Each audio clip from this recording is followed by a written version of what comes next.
Now, the Starlink satellite first arrived last spring, and since then, the internet terminals made by Elon Musk SpaceX have been an important source of communication for Ukraine's military. It has allowed them to fight and stay connected despite the internet network being destroyed in its war with Russia. A total of 20,000 Starlink satellite units have been donated to Ukraine. The operation has cost SpaceX $80 million.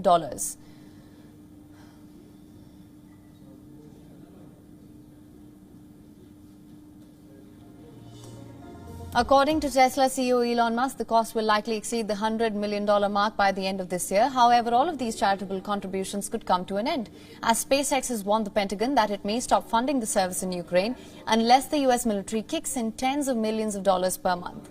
According to documents obtained by CNN, Musk SpaceX sent a letter to the Pentagon saying that it can no longer continue to fund the Starlink service. Apart from this, the letter also requested the Pentagon to take over funding for Ukraine's government and military use of Starlink.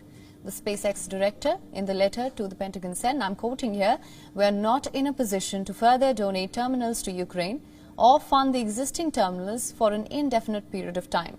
Amongst the SpaceX documents accessed by CNN, there was another unreported direct request made to Musk by the Ukrainian military commanding general asking for more than 8,000 Starlink terminals.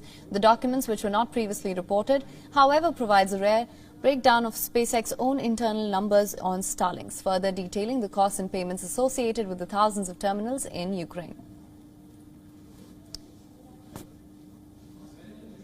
Satellites have deployed.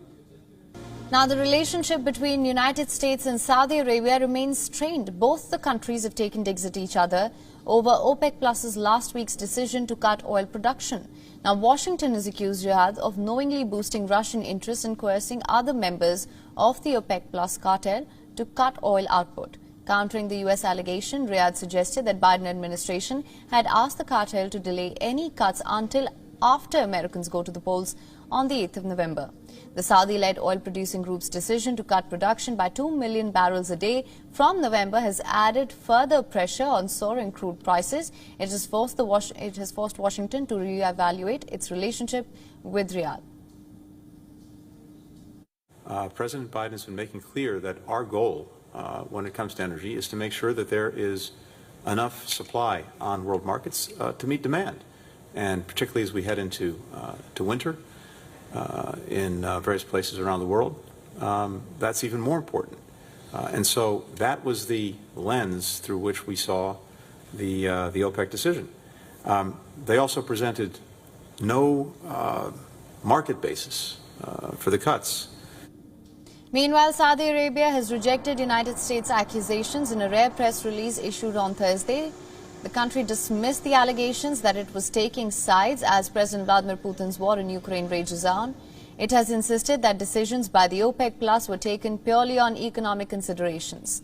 This even as the White House spokesperson John Kirby took a swipe at Riyadh when he said that the West Asian country was aware that the cut would increase Russian revenues and blunt the effectiveness of the sanctions. The consequences of OPEC's decision are being noticed in other multilateral platforms as well. The G20, which includes both Russia and Saudi Arabia, closed talks in Washington on Thursday without issuing a joint communique. This comes as a growing US-Saudi feud created new tensions in a group already divided over Russia's invasion of Ukraine. The decision by the OPEC Plus comes as a diplomatic fallout for the United States following the murder of journalist Jamal Khashoggi. Biden had vowed to make the kingdom an international pariah. Despite this, Biden did travel to Saudi Arabia in July and met with the Crown Prince Mohammed bin Salman, where the two were snapped greeting each other with fist bumps.